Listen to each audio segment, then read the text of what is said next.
Forbiddance. Most people, when they think about Forbiddance, they think it's some sort of DM spell or a defensive spell. But in reality, this is an incredibly strong offensive spell. And it's very underrated. Barely anybody talks about this spell. Welcome to Pack Tactics, where you're forbidden from leaving this video early. Forbiddance is a 6th level spell for Cleric. You create a ward against magical travel that protects up to 40,000 square feet of floor space to a height of 30 feet above the floor. For the duration, which is a day, creatures can't teleport into the area or use portals, such as those created by the gate spell to enter the area. The spell proves the area against planar travel and therefore prevents creatures from accessing the area by way of the astral plane, ethereal plane, Feywild, Shadowfell, or the Plane Shift spell. In addition, the spell damages types of creatures that you choose when you cast it. Choose one or more of the following: Celestial, Elemental, Fey, Fiend, and Undead. When a chosen creature enters the spell's area for the first time on a turn or starts its turn there, the creature takes 5d10 radiant or necrotic damage. Your choice. When you cast a spell, you can designate a password. A creature that speaks the password as it enters the area takes no damage from the spell. The spell's area can't overlap with the area of another forbidden spell. If you cast Forbiddance every day for 30 days in the same location, the spell lasts until it is dispelled, and the material components are consumed on the last casting. 40,000 square feet can be used to protect a 200 by 200 foot space.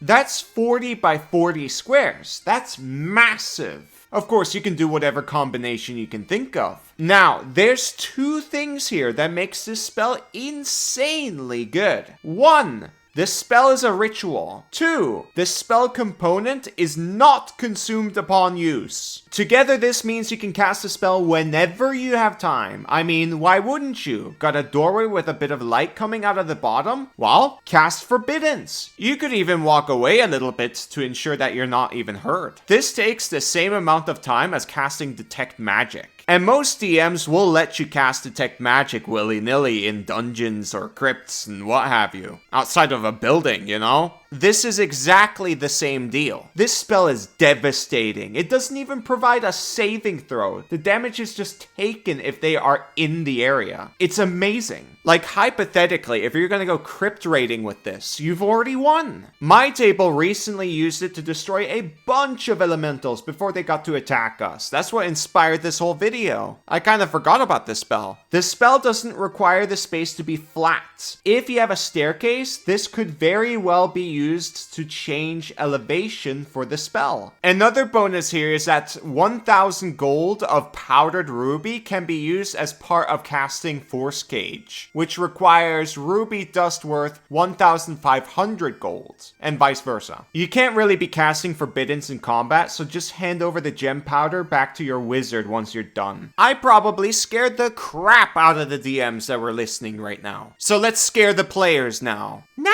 for the Halloween special!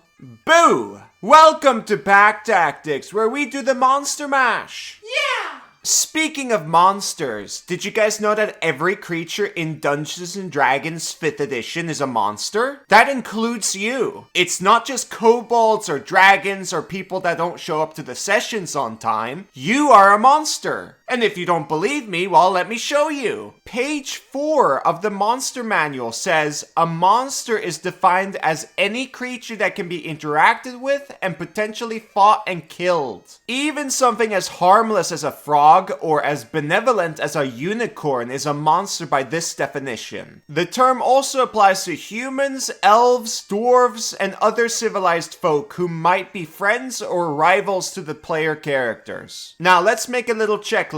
A player character can be interacted with. Check. A player character can be potentially fought. Check. A player character can also be killed. Check. You are a monster. All of you. Everyone who's watching this video is a monster. Cobalt, this video's too scary. You scared everyone. Gator, I thought you were gonna put on a costume for the Halloween special. Cobalt, I'm already scary. I'm a giant alligator. True. Well, anyways, it's kind of funny how broad this definition really is. People often talk about how oversized weapons don't work with players because the rules are in the Dungeon Master Guide. Or it's because players aren't monsters, though the last argument doesn't make any sense because the rules don't state oversized weapons only do something when wielded by monsters. Also, we just read out what a monster is. They're just too afraid to admit they're monsters. Anyways, that was the Halloween special. I hope you had fun, and I hope I didn't scare you that much. End the video. Gator, it's now time to go trick-or-treato. Trick-or-treato! Bye-bye! Bye-bye!